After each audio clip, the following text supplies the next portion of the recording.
Bismillahirrahmanirrahim. Assalamualaikum warahmatullahi wabarakatuh. Salam sejahtera untuk kita semua. Om Swastiastu, Namo Buddhaya, salam kebajikan. Yang terhormat News Director Tribun Network, Bapak Feby Mahendra Putra, Managing Director HP Indonesia, Ibu Fiona Lee, Founder Suwe Ora Jamu, Ibu Nova Devi, Print Consumer Market HP Indonesia, Bapak Aditya Surya Dinaga, peserta webinar yang berbahagia.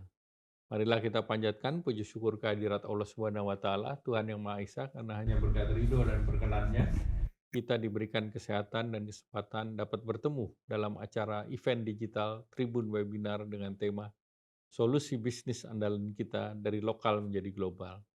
Tingkatkan potensi usaha kecil di Indonesia di pasar global.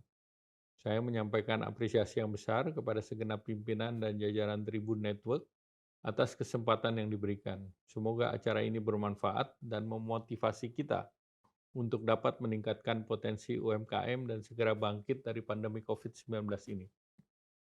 Hadirin yang saya hormati, sebagaimana yang telah kita pahami bersama, UMKM merupakan pilar terpenting dalam perekonomian Indonesia. Berdasarkan data Kementerian Koperasi UKM, dan jumlah UMKM saat ini mencapai 64,2 juta dengan kontribusi terhadap PDB sebesar 61,07%, atau senilai 8.573 triliun, dan kontribusi UMKM tersebut meliputi kemampuan menyerap 97% total tenaga kerja, serta menghimpun sampai 60,42% dari total investasi. Namun demikian, kemampuan ekspor UMKM masih terbatas, sekitar 14,37% dari total ekspor. Sementara pemanfaatan e-commerce juga masih rendah, yaitu 21% dari pelaku UMKM. Dalam rangka membantu UMKM untuk mengatasi dampak pandemi COVID-19, pemerintah telah mengeluarkan bantuan investasi ataupun insentif dalam bentuk program pemulihan ekonomi nasional.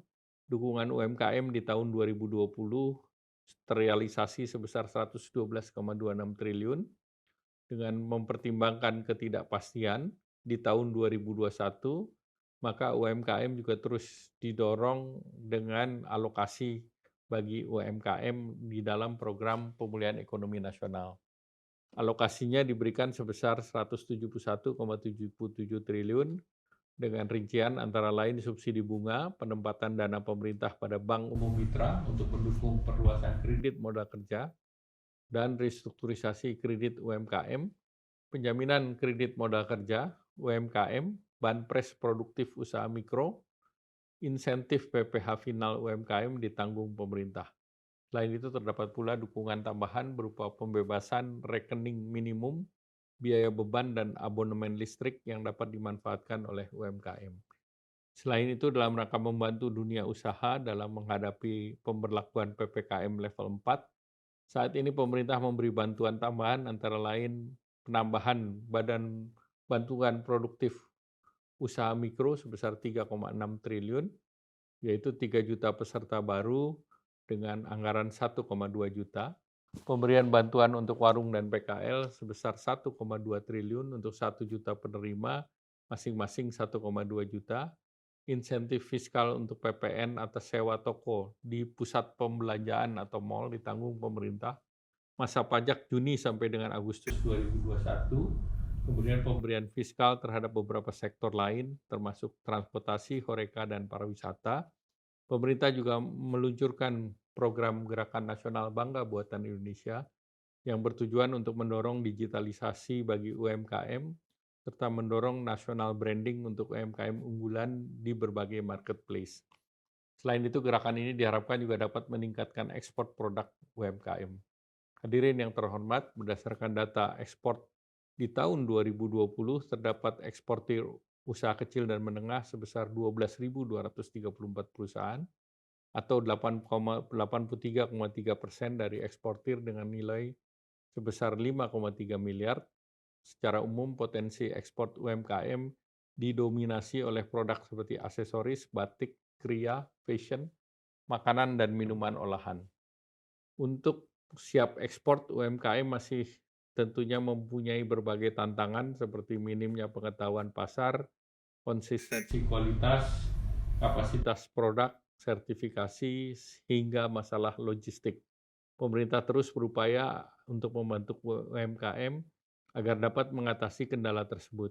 Kementerian dan lembaga dan para pihak yang terkait telah meluncurkan program penciptaan 500.000 eksportir sehingga tahun 2030.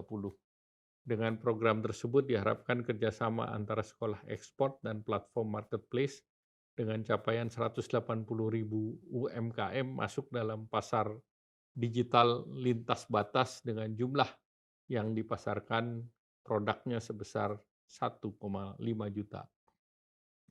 Hal ini tentunya membuka peluang bagi UMKM untuk bersaing di pasar global. Kami menyambut baik berbagai upaya dan program yang dilakukan, baik yang disiapkan oleh pemerintah maupun swasta dalam rangka peningkatan kemampuan UMKM untuk menembus pasar global, misalnya kegiatan kreasi Nusantara from local to global yang produknya akan dijual ke Malaysia dan Singapura, Buka Global yang memfasilitasi pembelian produk oleh customer dari Malaysia, Singapura, Brunei, Hong Kong, dan Taiwan, serta ASEAN Online Sales Day, yaitu kampanye belanja ASEAN yang bertujuan untuk meningkatkan transaksi lintas batas e-commerce, dan dalam hal kemudahan akses pembiayaan kepada badan usaha atau perorangan yang mempunyai usaha berorientasi ekspor, dapat mengajukan pembiayaan KUR B yang disalurkan oleh LPEI ataupun Exim Bank dengan maksimal omset sebesar 50 miliar rupiah dengan suku bunga 9% per tahun. Juga terdapat program penugasan khusus untuk ekspor UMKM. Pemerintah menugaskan secara khusus LPI atau Exim Bank untuk pembiayaan ekspor UKM dengan alokasi sebesar 500 miliar dengan fasilitas antara lain suku bunga 6%, agunan 30% dari nilai pinjaman. Di dalam Undang-Undang Cipta Kerja, pelaku UKM didorong untuk memanfaatkan peluang kemitraan dengan usaha besar. Dalam hal ini, pemerintah memfasilitasi kemitraan usaha menengah besar dengan usaha mikro kecil, termasuk koperasi yang bertujuan untuk meningkatkan kemampuan dan level usaha dari UMK dan koperasi. Hadirin yang berbahagia, era digital telah menjadi bagian dari kehidupan masyarakat dan perkembangan pemanfaatan teknologi digital sudah menjadi hal yang dilaksanakan oleh masyarakat. Studi daripada Google, Temasek, dan Bain di tahun 2020 menyebutkan bahwa Indonesia merupakan negara dengan ekonomi tertinggi di ASEAN, yaitu sebesar 44 miliar dan akan meningkat menjadi 124 miliar di tahun 2025. Hasil survei Sea Insight menyebutkan 45% pelaku usaha yang aktif berjualan secara online, di mana 1 dari 5 pengusaha tersebut merupakan pendatang baru. Hal ini memberikan gambaran bahwa pandemi ikut mengakselerasi UMKM untuk onboarding ataupun beralih ke e-commerce untuk pertama kalinya. Hadirin yang saya hormati, perjuangan untuk membangkitkan ekonomi dari COVID-19 terus berlanjut, koordinasi dengan seluruh stakeholder diperlukan, dan pemerintah memberikan dukungan kebijakan bagi pelaku usaha untuk melakukan ekspansi global. Beberapa upaya ekspor yang telah diinisiasi oleh pemerintah tentunya diharapkan terus didukung oleh pihak swasta dan untuk disinergikan dengan berbagai pihak. Saya mengucapkan selamat atas webinar ini dan semoga dapat menghasilkan pemikiran-pemikiran baru untuk mempercepat pemulihan ekonomi pasca pandemi COVID-19. Terima kasih. Wassalamualaikum warahmatullahi wabarakatuh.